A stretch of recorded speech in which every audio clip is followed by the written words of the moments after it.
umaga po mga gilo naming tagisbaybay. Narito na ang tampok na kasaysayan sa ating palatuntunan. Ang sulat ay padala ng isa nating tagapakinig. Dear Mr. Romantico, tawagin niyo lamang po ako sa pangalang RJ ng Nueva Ecija. Maging nga tulad kong nakatapos ng pag-aaral, ay nahihirapang makatagpo ng magandang hanap buhay sa aming probinsya. Magkaroon man ako ng trabaho, hindi naman sapat ang sweldo. Kaya lang tumuntong ako sa edad na 25, nagpasya ako makipagsapalaran sa Maynila. Kung tayo'y Ano ka mo, RJ? Luluwas ka sa Manila para doon maghanap ng trabaho? Opo, itay. O hanap buhay ka na rito sa probinsya. May trabaho nga po ako dito pero magkano lang naman po ang kinikita ko. Kung sa bagay nga. Dahil nga sa baba ng sweldo ko, hindi rin ako gaano makatulong sa inyo ng inay. Hindi ka naman namin pinaghahanapan ng inay mo ng tulong. Kahit na po, Kahit pa paano, kumikita naman ako sa pagsasaka. At nakatutulong sa pang-araw-araw natin pamumuhay ang pagtatanim at pagbebenta ng inay mo ng mga gulay. mabuti na magkaroon po ako ng trabaho na kikita ako ng malaki-laki. Gaya po ng ibang mga kababata ko na nagtatrabaho sa Maynila. Sana nga, gaya ng mga kababata mo, makatagpo ka rin ng maayos na hanap buhay sa Maynila. Yan ang pagsisikapan ko, itay. Para makapaglingkod muna ako sa inyo, ninay, ng ilang taon bago ako magkaroon ng sariling pamilya. Pagpapamilya na agad ang nasa isip mo. Doon din naman ang punta ko balang araw. Bakit? May nobya ka na ba?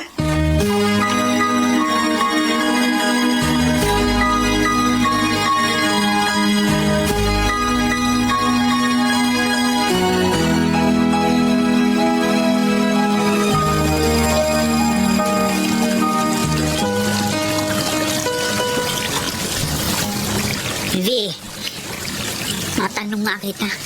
Ikaw ba ay may nobyo na? Ay, wala po, Nay. Wala po ako nobyo. Balita ko. May naliligaw na sa'yo. May iba po akong kababata na nagpapalipad hangin sa akin kapag umaalis ako ng bahay. Nililigawan ka sa kalye? Puro biro lang naman po sila sa akin. Abay, kung manliligaw sa'yo, dapat sa bahay. Hindi naman po sila seryoso. Tsaka hindi ka babaeng kalad ka rin para ligawan sa kalye. Kung may nobyo na po ako, di sana may tumulong na po sa atin sa pagbitbit ng mga labada natin dito sa ilog. Kayang-kaya naman natin magbitbit ng mga labahin natin. Pero sa susunod na buwan ho, hindi ko na po kayo matutulungan sa paglalaba dito. Bakit? Maghahanap po kasi ako ng trabaho sa Maynila. Tulad ng sinabi ko sa inyo nung minsan. Akala ko naman hindi ka seryoso. Seryoso po ako makapagtrabaho sa Maynila, Nay. At saka balitang delikado ang buhay sa Maynila.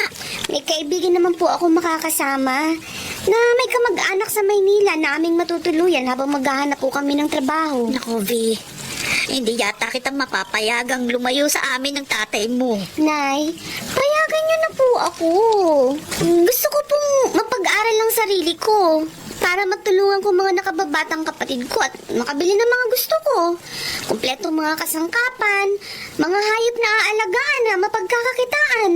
At syempre, makapagpatayo ng sariling bahay. Gusto ko pong lumuwas ng Maynila.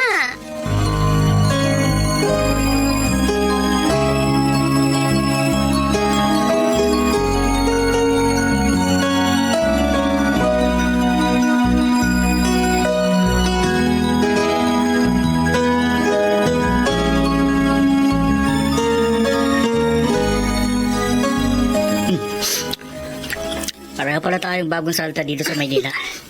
Pero parang pinagtagpo tayo. Oo nga. Tama ka, RJ. Magkalayo ang mga probinsya natin pinanggalingan. Sa Nueva Ecija ako, ikaw naman sa La Union. Pero magkatabi ang mga pabrikang napasukan natin. At dito tayo nagkakilala sa restaurant na madalas nating kainan. Kapag nagkataon, matutupad ang pangarap ko na Ano? magkaroon ako ng love life.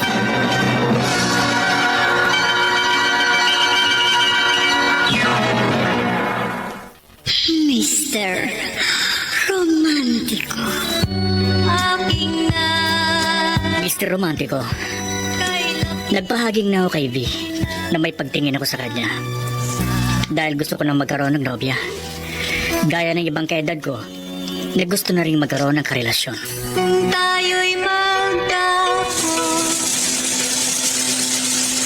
Ano Lita? Naghahanap ka ng boyfriend? Bakit ka nagulat, Dino?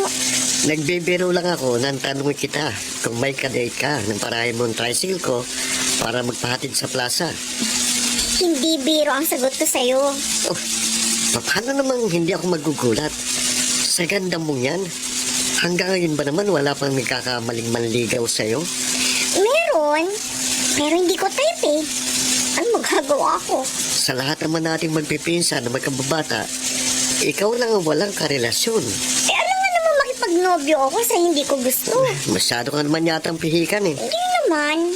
Ano ba ang type mo sa isang lalaki? Bakit mo tinatanong?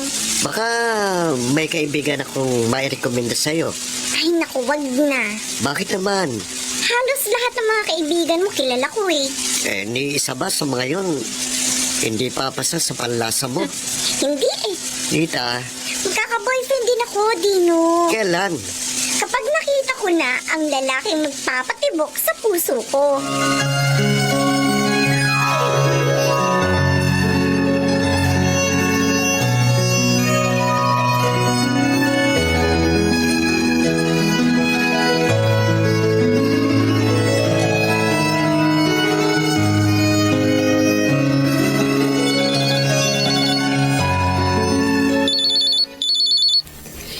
Hello, Nay. Nasa trabaho ka pa ba? Ay, wala po. Hindi po ako nag-overtime ngayon. Kaya narito na po ako sa boarding house na tinutuluyan ko. O, napatawag po kayo. Kumusta ka na, anak?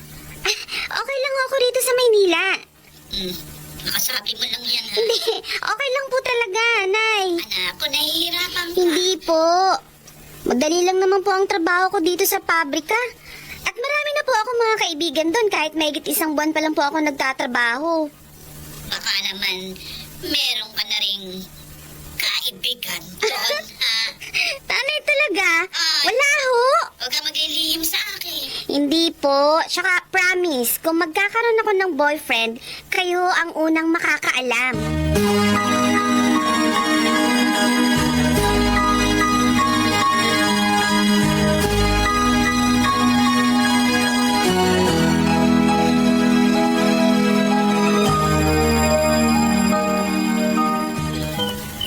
Hello, RJ. Oh, napatawag ka. Tama-tama't nagpapahinga ako rin sa bukid. Nangako ako sa inyo, Tay, na kapag nagkaroon ako ng nobya, kayo ang unang makakaalam. May nobya ka na? Mayroon na ho. Aba, ay, dapat makilala namin siya ng inay mo. Ay, siyempre naman, kapag pareho po kami walang pasok sa trabaho, isasama ko siya dyan sa Nueva Ecija. At dyan po kami matutulog ng isang gabi. Uy, mabuti kung sumama sa iyo ang nobya mo. Sigurado pong sasama sa akin yun.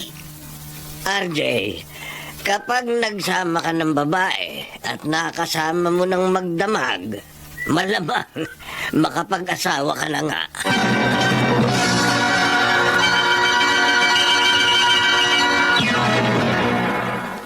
Mr. Romantiko. Mr. Romantico, hindi ko lang ipinalam sa itay ko. Pero kahit ilang linggo pa lang kami nagkakaunawaan ni B, may namagitan na sa amin. Bagay na inilihim din ng nobya ko sa kanyang mga magulang. Tayo'y magkakalayo. Mapapatawad mo ba ako? Hello, V. Sigurado ka, ha? Opo, Nay. Eh, kahit naman nung may boyfriend na ako dito sa Maynila, hindi ako sumasama makipag-date sa kanya ng nag-iisa. Abay, dapat. Kung lumabas man ho kami, kumain sa labas o mamasyal, lagi kami may kasamang mga kaibigan. Ay, sa susunod na pagtawag mo sa akin, ha? Ipakilala mo sa akin. Opo, Gusto kong makita at makilala kung sino yung naging nobyo mo. hindi ho siya taga rito sa Maynila. Gaya ko rin po siyang laking probinsya. Ay, hindi na mahalaga sa akin kung taga saan yung karelasyon mo. Ang importante, malaman ko kung mapagkakatiwalaan ba yan at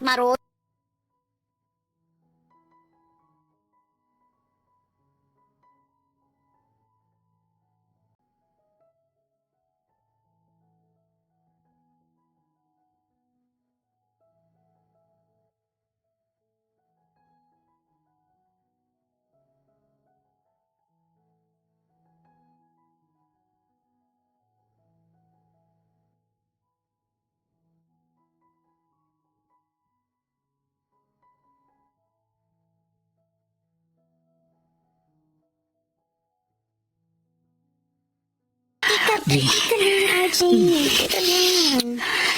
short time mong tayo sa motel. Huwag natin sayangin ang mga oras. Tulad ng dati. Ha? Yung sinasabi ko sa'yo. Ako na bahala doon. Gaya na pangako ko sa'yo. Tutuparin ko mga pangarap mo. Ibibili kita ng mga gusto mo. Ng kumpletong mga kasangkapan. Mga hayop na alagaan. At ipagpapatayo kita ng sariling bahay. Hindi naman yun eh. Isang taon mo nang sinasabi yan. Wala pa nung maging tayo. Tutuparin ko lahat ng pangako ko sa'yo. Kapag nakasal na tayo. Kailan ba tayo pakakasal? Yan ang pag-usapan natin. Kapag nakaipon na ako, Hindi mo ba pwedeng madaliin ang pag-iipon? bakit nagmamadali kang pakasal? Nagagawa naman natin ang gusto natin. Dahil pareho tayo nagtatrabaho dito sa Maynila, kaya malayo tayo magpunta kahit saan. Pero alam mo, hindi kita matutulungan sa pag-iipon para sa kasal natin. Dahil bilang panganay, sa akin umaasa ang mga kapatid ko. Kaya nga hindi ko nagawang mag-self-supporting para makapagtapos ng pag-aaral, kaya ng unang plano ko na makipagsapalaran ako rito. Makakasal din tayo. Matutupad din lahat ng pangako ko sa'yo.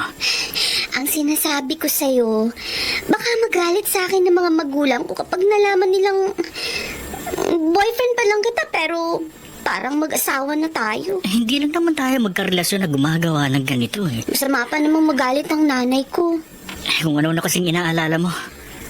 Okay naman sa'yo na magmotel tayo. Oo, pareho lang tayong may gusto nito. Pero paano kapag Kapag ano? nabuntis ako?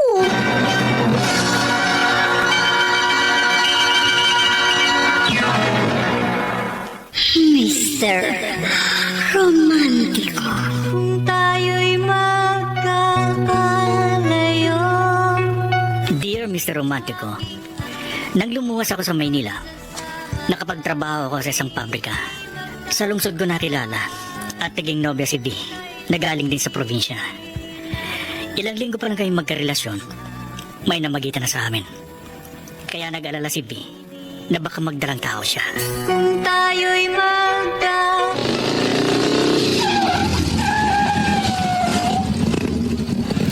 RJ! Ako nga po, Itay. Sabi ko na nga ba't ikaw ang lula ng tricycle na bugmarada rito sa harap ng ating bahay? Tay, may kasama ako. B, agitay ko. Magandang tanghali po sa inyo. Magandang tanghali rin naman, anak. Siya po ang nobya kong sinasabi ko sa inyo, Tay. Ay, tama palang sabi mo, RJ. Maganda nobya mo. Hindi naman po. Pipili ba naman ako ng hindi maganda? At mukhang mabait. Talagang mabait po ang girlfriend ko. Kaya bihira kami magtalo. Pumasok na tayo sa loob ng bahay para makilala rin ng inay mo ang iyong nobya. Halika na, B. Siguradong matutuwa ang inay mo sa iyong pagdating, RJ. Lalo pat makikilala niya ang kanyang magiging manugang.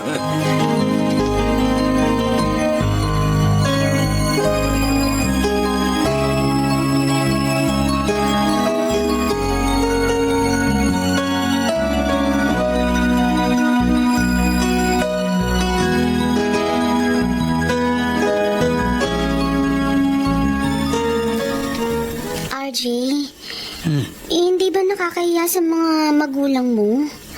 Alam nilang mag-boyfriend pa lang tayo pero magkasama na tayong matutulog sa kwarto. Makabago ng panahon, B. Saka, hindi na makaluma mga magulang ko. Naiintindihan na nila tayo. tay mo, asikaso nila ako. Kasi ang gusto nila, mawili ka dito sa amin. Parang gusto ko nga magtagal ng bakasyon natin dito sa inyo eh. Pwede naman tayong pumarito minsan sa isang buwan para mas lalo ka mapalapit sa parents ko. Ay sige, kapag may pagkakataon, bumalik tayo uli rito. At minsan naman sa pamilya mo sa La Union ako magbabakasyon, ha? Saka na. Gusto ko rin makilala ang mga magulang mo. Nagkakilala naman na kayo ng nanay ko, di ba? Sa video chat lang. Magkakakilala rin kayo ng personal. Gaya movie. Napalapit ka na sa mga magulang ko. Siyempre gusto ko, mapalapit din sa mga magulang at mga kapatid mo sa probinsya ninyo. Pero RJ, Para wala tayong maging problema. Sakaling dumating ang araw na magpakasal na.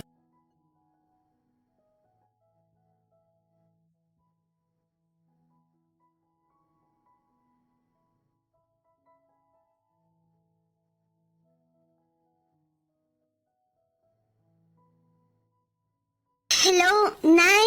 Ivy, hindi mo agad sinagot yung tawag ko. May inaasikaso po kasi ako sa kusina eh. Ay, bakit? Parang humihingal ka. Napagod po kasi ako. Baka naman magkasakit ka niyan, ha? Wala po. Maayos naman pong pakiramdam ko. Ay, sandali lang, B. Meron akong bisitang dumating dito sa bahay. Tsaka na lang kita tatawagan ulit, ha? O, sige na. Sige po, Nay. Mabuti hindi nagtagal ang pag-uusap namin ni Nanay. Kung nagkataon, baka mahalata niya na masama ang pakiramdam ko. Ano kaya nangyayari sa akin? Bakit ilang araw ng tuwing umaga parang babaliktad ang sikmura ko?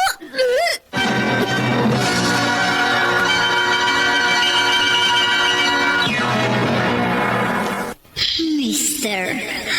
Romantico. Aking na Si Romantico, lingid sa akin. May nararamdaman ka kaiba si B sa kanyang katawan. Kaya nagpadoktor ang girlfriend ko. RJ, may problema tayo kaya niyaya kita rito sa tabing dagat. Wala akong alam na problema natin, V. Maayos naman ang mga trabaho natin sa pabrika ang ating pinapasukan. Hindi naman sa trabaho eh. No, bakit ka umiiyak? Hindi ko na alam ang gagawin ko. Bakit? Ano bang problema? Sabihin mo. At kahit anong gumugulo sa isip mo, narito ako. Sa lahat ng oras, handa akong tulungan ka. Ilang araw nang masama ang pakiramdam ko. Na magpa-check up ako. Kinumpirma sa akin ng doktor na nabuntis ako. Ha? Paano? Kahit nag-iingat tayo, nangyari pa rin ng inaalala natin. Huwag kang mag-alala. RJ, Hindi kita pababayaan. Pananagutan ko ang dapat kong panagutan sa'yo at sa ating magiging anak.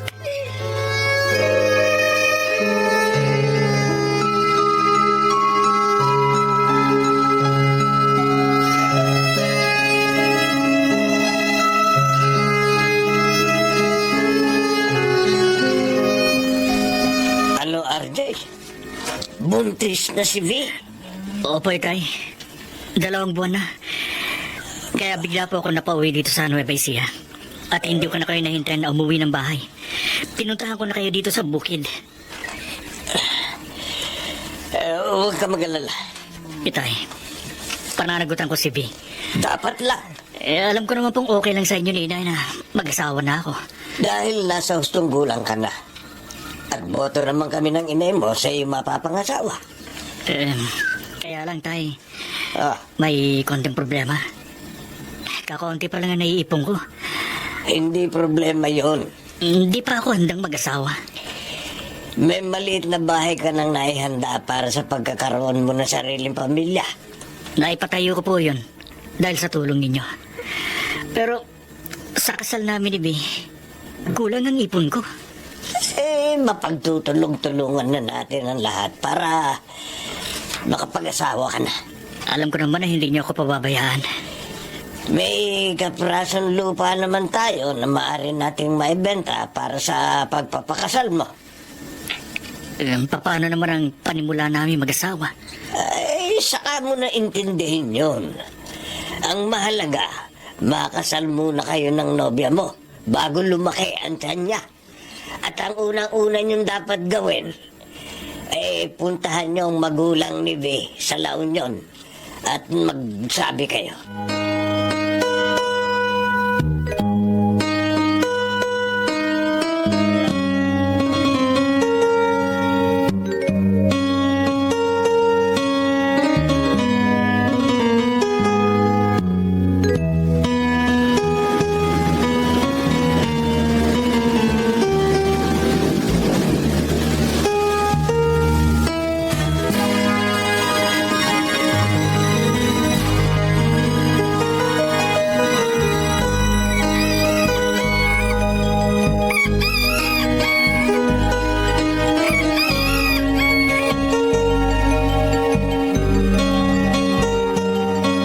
Magta-tricycle ka, RJ? Talagang sasakay ako kasi may ayusin ako sa bayan. Ako na maghahatid sa'yo. Tricycle kung nasa unahang pila rito sa terminal. Pero, teka, kilala ba kita? Magkakilala ba tayo? Hindi tayo magkakilala. Ang magiging asawa mong kakilala at kaibigan ko, si B. Paano mo nalamang magiging asawa ko si V? Kasi sinabi niya sa akin kahapong naging pasero ko kayo. Nakararating nyo lang galing sa Maynila. Kaya nalaman ko rin ang pangalan mo. Magkaibigan pala kayo ni V. Kaya kinausap ka niya kahapon habang ibinababa ko sa harap ng bahay nila ang mga dala namin pasalubong sa mga kamag-anak niya. Ako si Dino. Sakay na. Okay. Ngayong magkakilala na tayo, RJ, siguro naman, hindi mo kalilimutang imbitahan sa kasal yun ni B. Oo naman. Hindi, biro lang. Pero okay lang kung totohanin mo.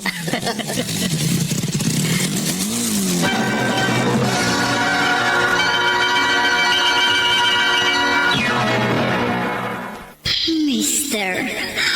Romantico. Aking Mr. Romantico, palabiro ang tricycle driver na si Dino. Kaya siya ang una kong naging kaibigan sa probinsya ni Nabi. Bukod sa kanya, may isa pang gusto palang makipagkaibigan sa akin. Ano, Lita? Gusto mo ring maging kaibigan si RJ? RJ pala ang pangalan ng bagong naging kaibigan mo. Oo. Siya yung sinasabi mong nakita mong kausap ko sa terminal kanina na nakasombrero ng puti. Pasakay sana ako sa tricycle mo nung lumapit siya sa'yo. Ay, hindi kita napansin ah. Ay, hindi na kita binati kasi nakatingin ako sa kausap mo.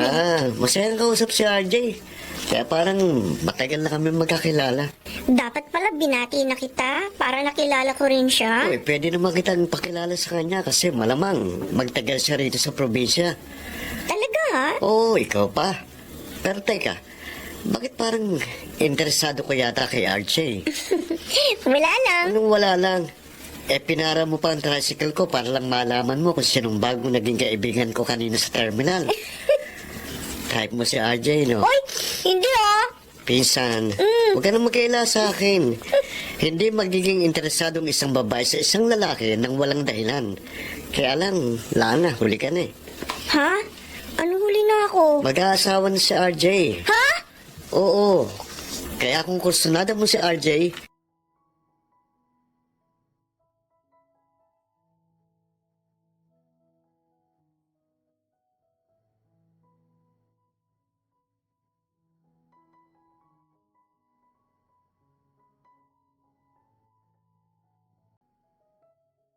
Jay, ayoko. Ayaw mong tumira sa Nueva Ecija kapag nakasal na tayo? Ayoko mapalayo sa mga magulang ko. Pero may sariling bahay na tayo sa tabi ng tinitirhan ng mga magulang ko. Doon sa probinsya namin. Kung magpapagawa tayo ng sariling bahay, gusto ko dito sa tabi ng bahay ng nanay at tatay ko. Kung hindi lang malayo dito sa La Union ng Nueva Ecija, ililipat ko na lang dito sa tabi ng tinitirhan yung bahay na naipundar ko sa probinsya namin. At hindi lang bahay. Ang gusto ko, sa loob ng isang taong pagsasama natin, umasenso na tayo. Bukod sa sariling bahay, makapagpundar ka na rin ng iba pang mga ipinangako mo sa akin. Mahirap naman yata yun. Di pagsikapan mo. Paano kapag kasal na tayo? Makitira muna tayo sa kamay palig na katabi ng bahay ni nanay. May trabaho tayo sa Maynila. Wala na akong balak magbalik pa sa trabaho ko dun. Ha? Ako? Saka ka na magbalik sa Maynila kapag nakapanganak na ako. Anong magiging trabaho ko dito sa La Union? Malawak ang bukirin. Vi, wala akong alam sa trabahong bukid. Bahala na mga magulang ko na magturo sa'yo ng pagsasaka at pagtatanim. Pero, Basta, sundin mo gusto ko. Kung ayaw mo mag-away tayo.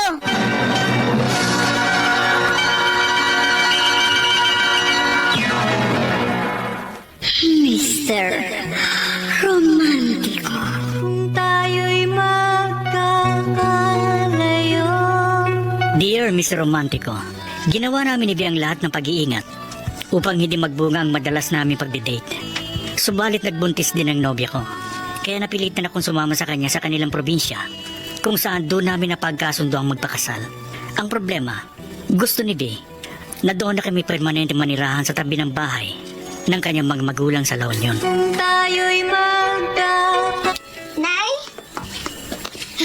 Nag-away po ba kayo ni tatay? Hindi, Vi. Hindi naman kami nag-aaway ng tatay mo dahil sinusunod niya yung mga gusto ko. Bakit bago po ako lumapit sa inyo, nakasimangot kayo? Kasalanan ng asawa mo. Ho? Si RJ? Oo. May problema po ba kayo sa asawa ko? Hindi siya komportabling dito na manirahan sa La Union. Sinabi po niya sa inyo? Hindi niya sinabi. Pero mula nung makasal kayo, halata akong labag sa loob niya na manirahan sa tabi ng lumang bahay natin. At halatang halata din, puro ka plastika ng pakikisama niya sa amin ng tatay mo at ang mga kapatid mo. Nay, baka naman akala niyo lang po yun. Hindi! Oh, sa edad ko ba namang ito? Hindi pwede magkamali ang tansya ko sa totoong ugali ng asawa mo. Kaya nahihirapan ako makisama sa kanya. Pero, Nay... Ay, sabihin mo dyan sa asawa mo, ha? Kung labag sa loob niyang makasama kaming pamilya mo, ay lumayos siya dito, libre-libre. Hindi ko kailangan ng manugang na tulad niya. Mapagkunwari.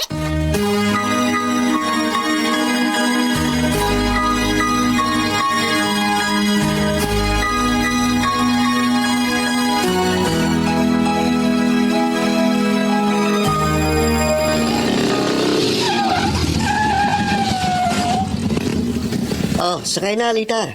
Hindi ako sasakay, Dino. Eh, bakit pinara mo ang tricycle ko? Tatanong ko lang kung nakakausap kayo. Gino, Alam mo na kung sino tinutukoy ko. alam ko na, si RJ. Siya lang naman ang kaibigan mo na gusto kong makilala eh. Hindi ko na siya ipinakilala sa'yo kasi may asawa na nga siya. At kaibigan pa natin at kababatang napangasawa niya. May masama ba na makilala ko ang asawa ni V? Wala naman. Pwede pakilala mo ako minsan kay RJ. O sige, kapag naging pasero ko si RJ, idadaan ko siya dito sa harap ng bahay nyo para maipakilala ko siya sa'yo. Pangako yan ah. Oo. Pero kung ako sa'yo, Oh, sa halip na makilala mo si RJ, ang pag-aksayahan mo na lang ng panahon eh magkaroon ng boyfriend. magkaka-boyfriend din ako. Kailan? Kapag nakakilala ako ng gaya ni RJ.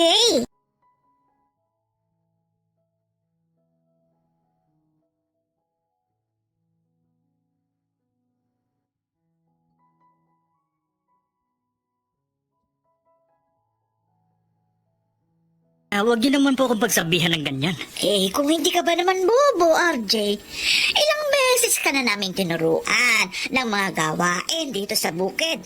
Hindi mo pa rin magawa ng tama ang mga naituro namin sa iyo. Wala naman pong reklamo si Tatay Tinoy sa mga trabaho ko. O hindi lang kumikibo ang asawa ko dahil ayaw niyang mapahiya ka o sumamahin loob mo.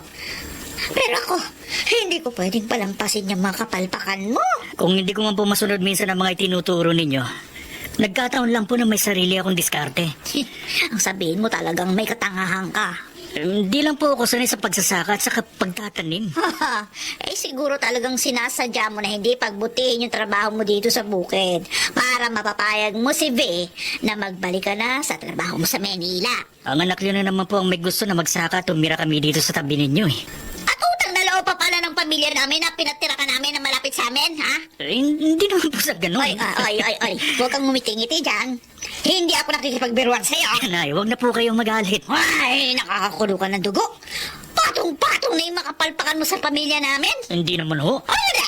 Kung hindi mo minadali sa pag-aasawa si Bea, sana nakatapos siya ng pag-aaral. Hindi ko po kasalanan na hindi nakapagtapos ang anak ninyo. Palpak ka na magtrabaho. Wala ka pang respeto. Iginagalang ko po kayo, Ay, nanay. pinagsasabihan kita, ha?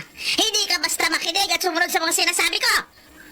Sagot ka na sagot. Wala naman sa lugar. Nagpapaliwanag lang naman po. Ang sabihin mo, talagang ayaw mong tinuturuan at pinagsasabihan ka. Hindi ka marunong makisama. Wala kang utang na loob. Kung ako lang masusunod, hindi ako papayag na masampid ka sa pamilya namin. Perwisyo!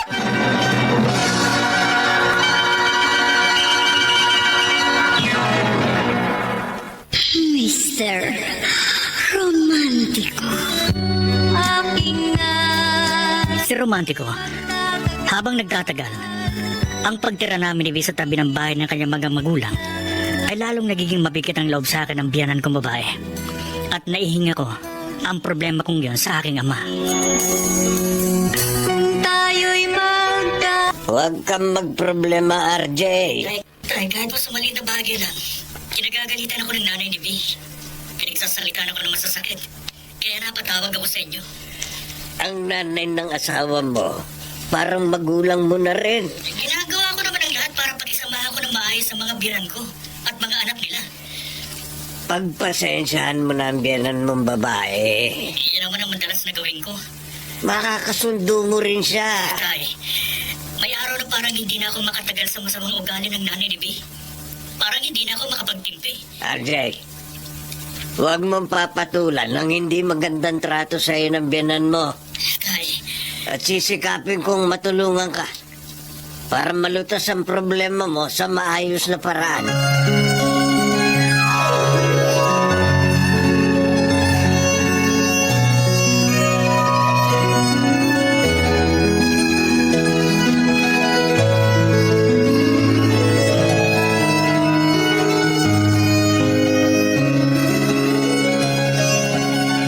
Oh, RJ, saan ba lakad mo? wala akong lakad, Dino. Akala ko, magta-tricycle ka eh, kaya lumapit ka dito sa terminal. Hindi, ikaw talagang sadya ko. Bakit? Baka matulungan mo ako. Sige, sabihin mo. At basta't kaya ko, hindi ka mapapahiya sa akin. Dino, Yun. nahihirapan ako magtrabaho sa bukid ng mga biyanan ko. Kasi, hindi naman ako sanay sa pagsasaka at pagtatanim. Saka, mahirap ang trabaho bukid. Wala naman ako mapasok ang ibang trabaho dito sa La Union. O ano maitutulong ko sa'yo? Dino, pwede kaya na paminsan-minsan makipasada ako sa tricycle mo? Bakit hindi? Talaga? Naku, salamat. Kahit bago pa lang tayong naging magkaibigan, parang matagal na tayong barkada. Ganun turing ko sa'yo. Salamat. Marunong naman ako magmotor kaya may papasada ko ng maayos ang tricycle mo.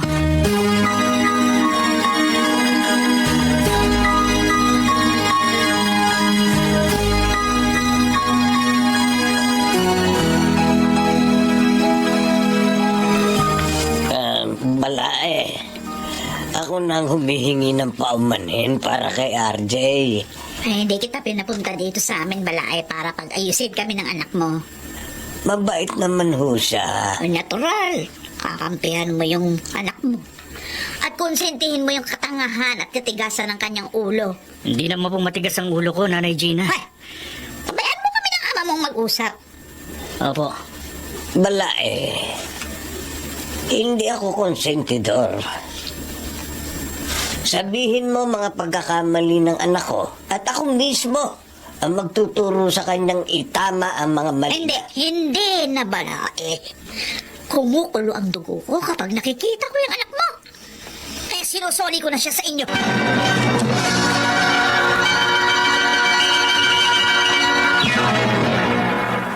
Mr. Romantiko.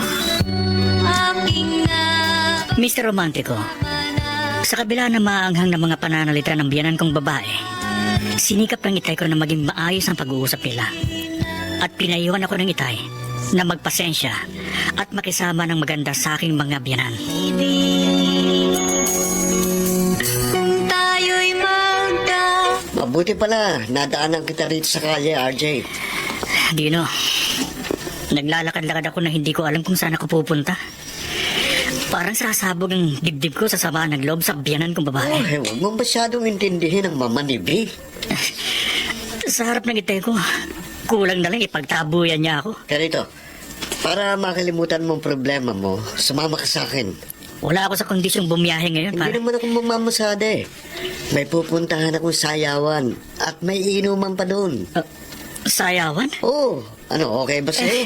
Hindi ako masyadong marunong sumayaw, Dino. Pero, sige, sasama ako sa'yo para makalimutan kong problema ko sa biyanan.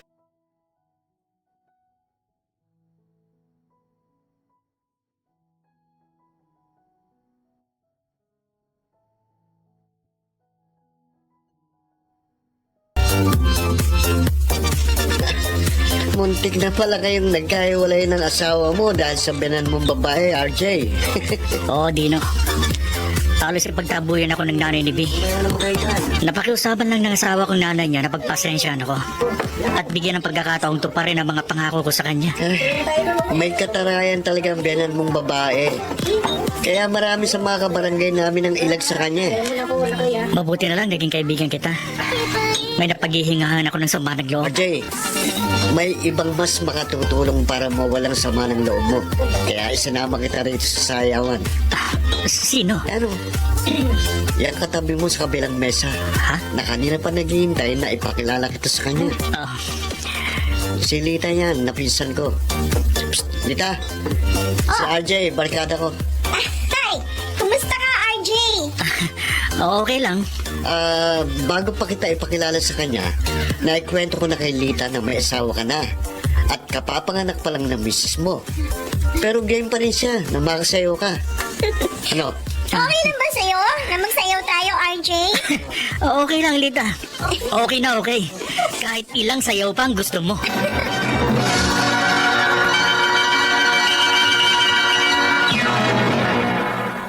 Mr. Romantico. Kung tayo'y Dear Miss Romantico, hindi ako tumutol sa kagustuhan ni V na doon kami manirahan sa tabi ng bahay ng kanyang mga magulang sa La Union. At sinikap kong pakisamahan na maayos ang aking mga in-laws. Ngunit kahit nakasal na kami, naging mabigat ang loob sa akin ng kanyang nanay. At upang makalimutan ko ang problema ko sa biyanan kong babae, nakipagmabutihan ako sa ibang babae. Kung tayo'y magkakalat V, RJ? Gising pa ako dahil talagang hinintay kita. Saan ka galing? napainom lang ako ng konti kina Dino. Nagbigyan ko yung imbitasyon ng kabarkada ko ngayon bilang makikisama sa kanya kasi nakakahiya kung tatanggihan ko siya dahil minsan pinapayagan niya akong ipasada ko ang kanyang tricycle. Bakit hindi mo sinasagot ang mga tawag at text ko sa'yo kanina? Kasi lugbat ang cellphone ko kanina pa. Lagi kang may alibi, buwisit ka? Bakit ba kasi iinit-init ng Sino ulo? hindi mag-iinit ng ulo? Mahigit isang taon na tayo nagsasama, wala pa rin nagbabago sa buhay natin. Nagtatrabaho naman ako sa bukid. Pumapasada ng tricycle. Sa lahat ng mga pangako mo, ni isa walang natupad. Maghintay ka lang. Ano maghintay? May pagpapatrayo din kita ng bahay. May bibili din kita ng kumpleto mga kasangkapan, mga hayop. Hanggang pangako ka lang eh, manluloko. Hindi naman kita niloloko eh. Bakit? Ha? Masyado ka lang materyosa. Anong materyosa? O di ba? Inaasa mo lang ako. Yun ang sabihin mo. At ako pa ang minamasama mo ngayon, ha? Walang hiya ka. Maria! Ay, ano bang ginagawa ko sa'yo? Suntok mo ako, ha? Hindi lang kita susuntukin to, tadyakan pa kita.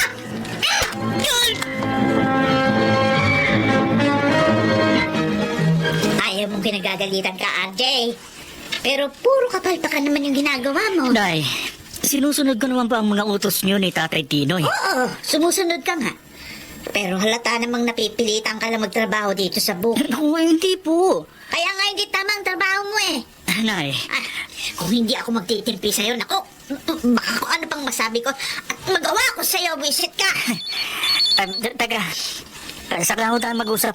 Sasagutin ko lang tong cellphone ko. Ayan, diyan ka magaling sa pagkipag-usap sa cellphone. Huh! Hello, Tay. RJ, kumusta? Okay na ba kayo ng biyanan mo Ah, oo. Magkasundo na po kami ng nanay ni B. Wala na po akong problema dito sa kanilang probinsya. Wala na po.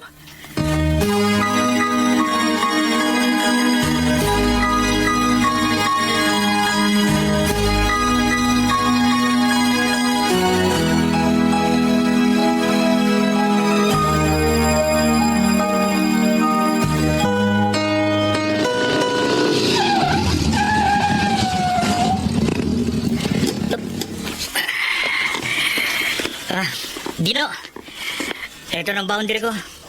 RJ. Uy, Eto. accident ka ba sa pamamasada ng tricycle? Ano ko, hindi. Hindi. Oo, hindi.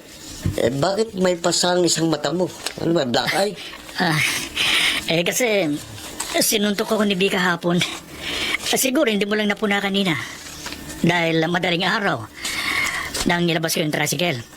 Eto, masakit pa nga ang hita ko dahil tinadyakan din ako ni B. Diba? Eh, bakit pumapahig ang sakatan ng asawa mo? Ganun talaga siya eh.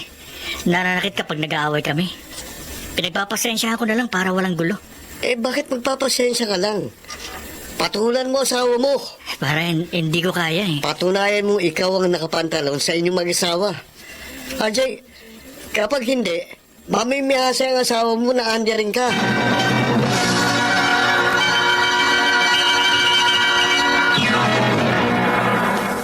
Mr. Romantiko.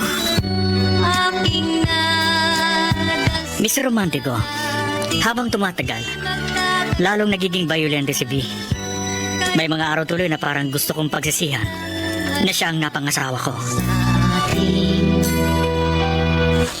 Kawawa ka naman, RJ. Kahit pa paano, nakakasanayan ko na rin ang trabaho dito sa bukid. Hindi sa trabaho mo. Kawawa ka sa pakikisama mo sa asawa mo at sa biyanan mong babae. Alam mo rin palang problema ko sa kanila. Nabanggit sa akin ni Dino, kahapon napasakay ako sa tricycle niya. Kaya nga nang may puntahan ako na malapit dito sa bukid na sinasaka mo, dumaan na ako dito para makausap ka. Lita, huwag mo akong kaawaan. Hindi ako naawa lang sa'yo, RJ. Kaibigan na rin kita. Kaya nagmamalasakit ako sa'yo. Salamat. Hindi tama yung ginagawang pagmamalapit sa'yo ni V.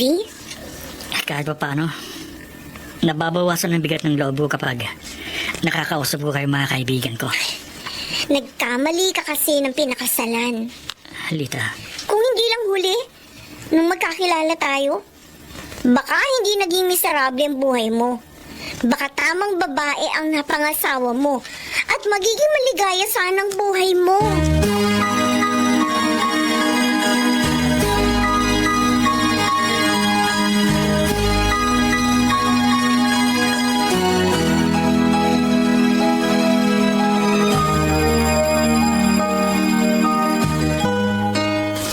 Dino, nagtataka ako kay Lita. Bakit, RJ? Kasi, Kasi masyadong malapit sa sayo? oo, kahit dito sa kalye, kahit may ibang tao nakakakita sa amin, parang walang ano man sa kanya kung humawak siya sa braso ko. Sa'yo lang naman ganun ang pinsan ko eh. Sa akin lang? Hindi na ako magkakaila sa'yo, RJ. Malapit sa'yo si Lita dahil may pagtingin siya sa'yo. Pero alam niya may asawa at anak na ako. Nangihinayang nga siya dahil huli na nang magkakilala kayo. Dino, RJ, sinabi ko yan sa'yo dahil sa awa ko din sa'yo. Sa hindi magandang pagtrato sa'yo ng asawa mo. Na hindi ka niya masisisi kung maging mitsa ang masamang ugali niya para lokohin mo siya. hindi mangyayari yon. RJ, Kahit madalas na hindi kami magkaunawaan ng asawa ko. Kahit madalas na hindi magandang trato sa akin, Ibi. Hindi magiging dahilan nyo para lokohin ko siya. Hindi ko maaatim na pagtaksilan ng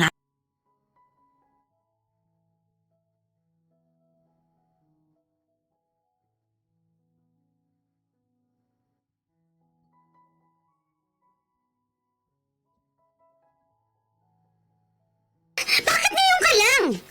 Alam ko na ka na nakauwi. Bi, pagod na ako sa pagtatrabaho sa bukid. Pagdating ko ba naman dito sa bahay, ako bang pagdadabugan mo? Ako bang magsasaing?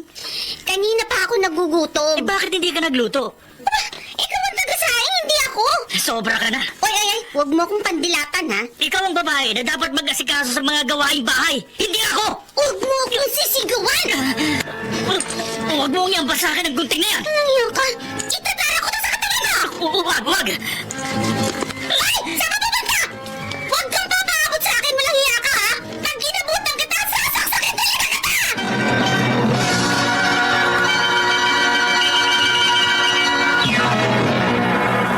Mr. Romantico. aking Mr. Romantico, nakakahiya. Hinabol ako ni V hanggang sa kalye na hawak niya ang gunting. Pero hindi ko magawang patulan ng asawa ko. Kaya sa iba ko binunton ang sama ng loob ko.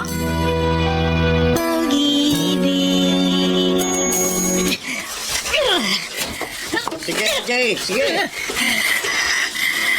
Labas mo galit mo, sige. Dino, pasensya ka na. Naisuntok ang kamay ko sa puno ng saging ninyo. Oo, naintindihan kita. Sige lang, Kasi sige lang. sobrang na si V. Ang daling mag-init ng ulo. Masyadong violente. Pinamiyasa mo kasi. Naanda rin ka, kaya ganyan. Kung hindi nga lang ako nakatakbo, baka nasaksak niya ako ng gunting. RJ, huwag kang matakot sa asawa mo. Naturuma ako sa paghabol niya sa akin na may hawak na gunting. Malamang tinakot ka lang niya.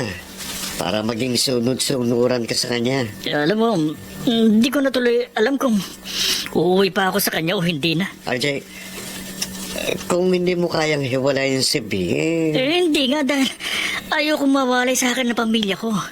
Lalo ng anak ko. paano yan? Papayag ka bang habang buhay na lang niyang anderin?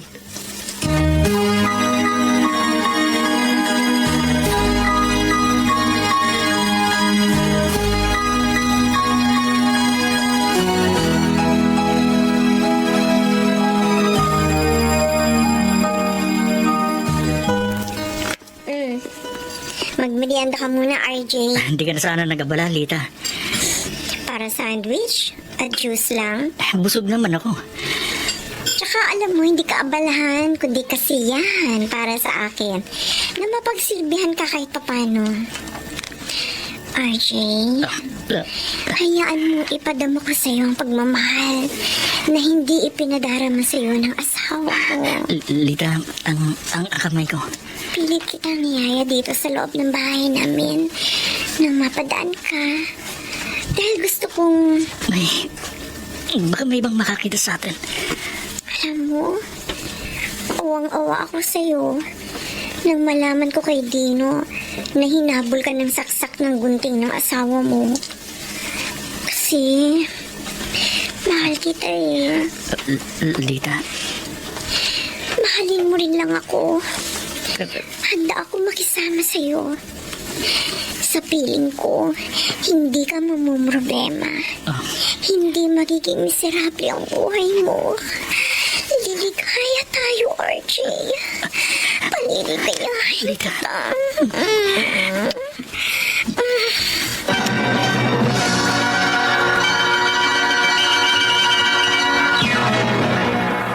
Mr.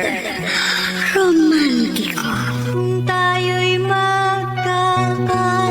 Dear Mr. Romantico, dahil sa pagiging malambing at magilaw sa akin ni Lita, nakalimutan ko ang problema ko sa aking asawa at sa aking biyanang babae. Si V naman, lalong naging violente sa akin. Minsan nagkasagutan kami. Hinabol niya ako ng saksak ng gunting. Dahilan upang lalong maawa sa akin si Lita at inakit niya ako. Tayo'y magkakalat. RJ, mahal kita. Lita, huwag kang yumakap sa akin. Huwag mo akong halikan. Mahal na mahal kita. Bitiwan mo ako. RJ! Sorry. Hindi ko gustong maitulak ka. Nabigla lang ako. Wala kang anumang aalalahanin sa akin. Sige. Sandali, RJ. Alis na ako. Yung sinabi ko sa'yo, totoo yun sa loob ko. Mahal kita. Handa akong makisama sa'yo. Iwan mo lang ang asawa mo. Kasal kami ni V. Miserable ang buhay mo sa piling niya. Nagsumpahan kami magsasama sa hirap at ginawa habang buhay. Pero hindi ka maligaya sa piling ng asawa mo. May anak na kami. Iwan mo na si Vi at anak ninyo para matapos na yung miserableng buhay mo. Hindi. Archie! Hindi ko maaating masira ang pamilya ko dahil sa'yo. O kahit sa sino mang babae. Diyan ka na. RJ! RJ, sandali! RJ! RJ!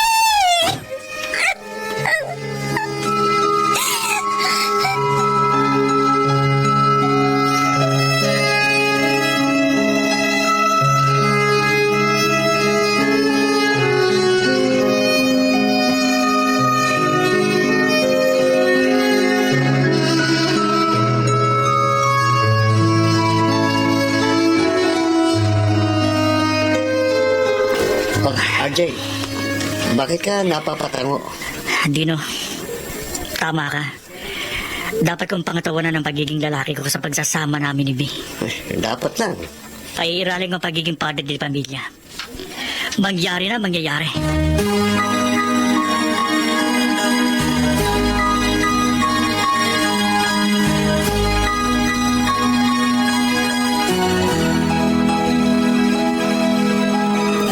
Hindi.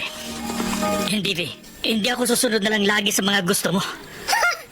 Kaya pala hindi ka kumain kagabi. Masama ang loob mo sa akin, ha? Kahit magalit ka, hindi ako papayag magtayo ng bahay katabi ng bahay ng mga magulang mo. Dahil ayokong tumira dito sa La Union habang buhay. Aba! Palibasa may pinuntahan lang sila nanay at tatay. Nagtatapang-tapangan ka, ha? Tingnan ko yung tapang mo. Binabalaan kita. Masasaktan ka na naman sa akin. Huwag mo akong sasaktan sa pagkakataong ito. Anong wag? Anong wag, ha? Ha? Tigilan mo ng pananakit sa akin. Marito, ang braso ka! Tigilan mo! Sa mahigit isang taong pagiging mag-boyfriend natin at sa mahigit isang taong naging mag-asawa tayo, lagi ikaw ang nasusunod!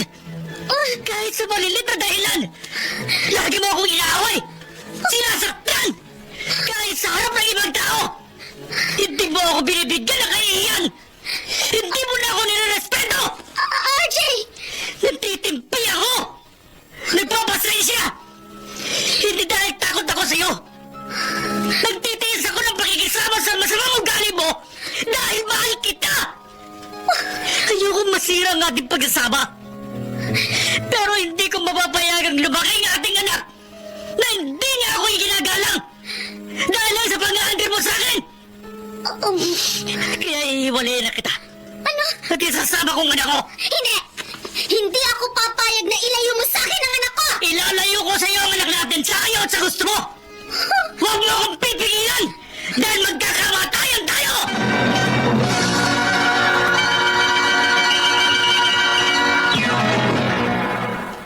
Mr.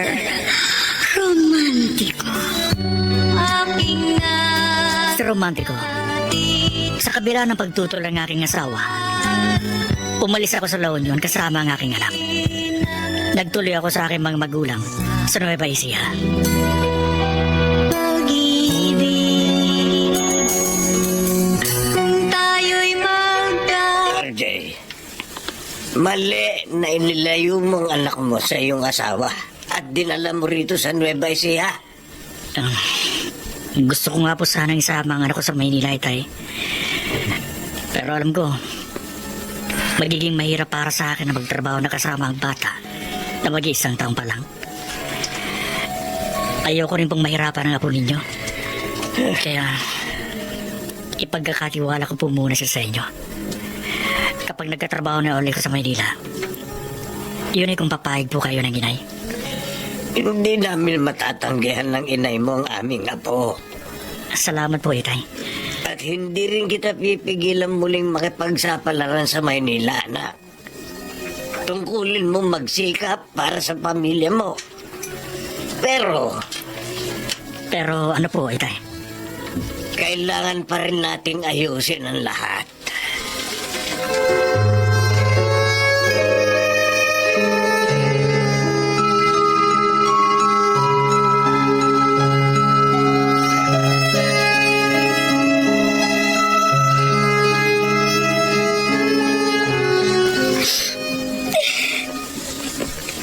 Anong iniiyak-iyak mo, V? Nay, masakit po sa loob ko na mapalayo sa akin ng anak ko. Ay, kasalanan mo. Huwag po ako sisihin niyo. Pumayag kang ilayo sa'yo ni RJ ang iyong anak. Hindi po ako pumayag. Pero naging mapilit po ang manugang niyong isama sa pagalis niyang anak ko. Eh, kung nagkataon na nandito kami ng tatay mo, hindi magagawa ng asawa mo yung katarantaduhan niya.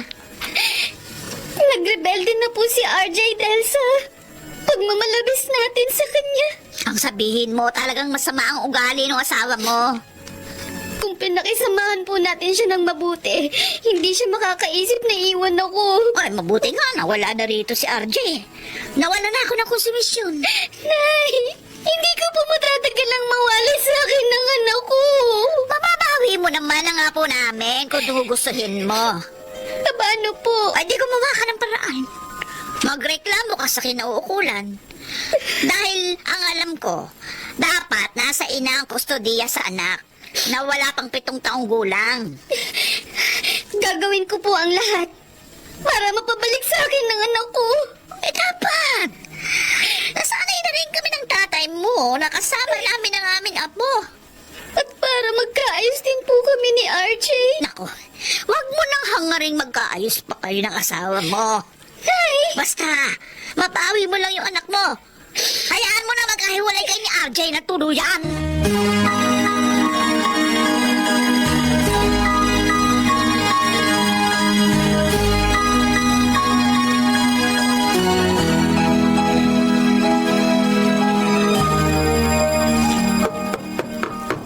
Tao po.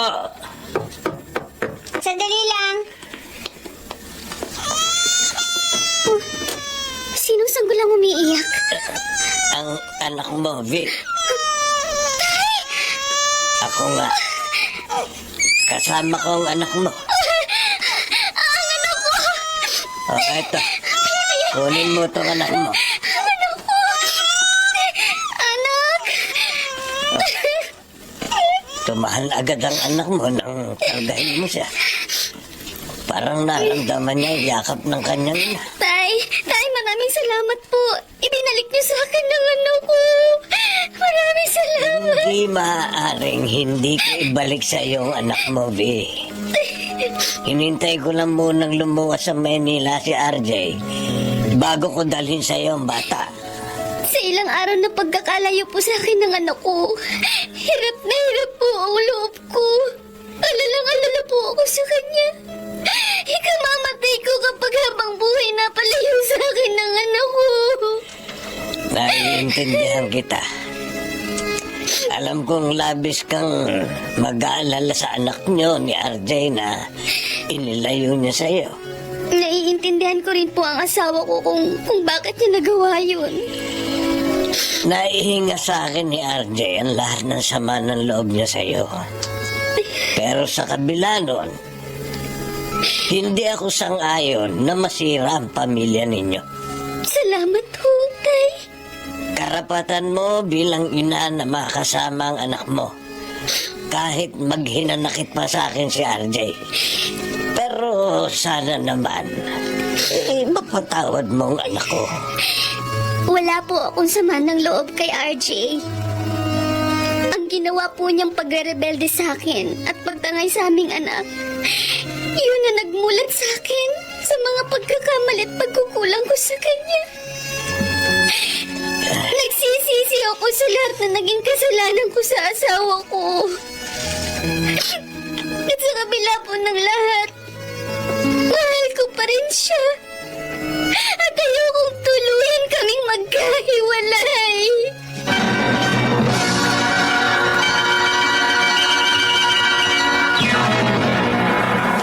Mr. Romantico. Aking Mr. Romantico, itinawag sa akin ni Itay ang naging desisyon niya na ibalik ang anak ko sa aking asawa. Kaya na magkaroon ako ng pagkakataon, umuwi kagad ako sa Nueva Ecija. RJ, anak, Po, masama ba ang loob mo sa akin? hindi ho. Naiintindihan ko po kayo. Salamat naman kung ganon. Nagpapasalamat nga po ako sa ginawa ninyo. Kung hindi niyo ibinili kay Vi ang aming anak, hindi ko malalaman na mahal pa rin niya ako. Gaya ng nararamdaman ko sa kanya. Anak, buuin ninyo ng asawa mo ang inyong pamilya. Kay, gustong gusto ko pong magsama kami uli ni Vi. Para lumaki po ang aming anak na kompleto ang aming pamilya. Pero paano po mabubuo ang pamilya namin kung ayaw lumayo ng asawa ko sa kanyang mga magulang? Lalo pa sa kanyang nanay na hindi ko naman makasundo. Habang buhay na lang po ba akong magtitiis ng pakikisama sa kanila?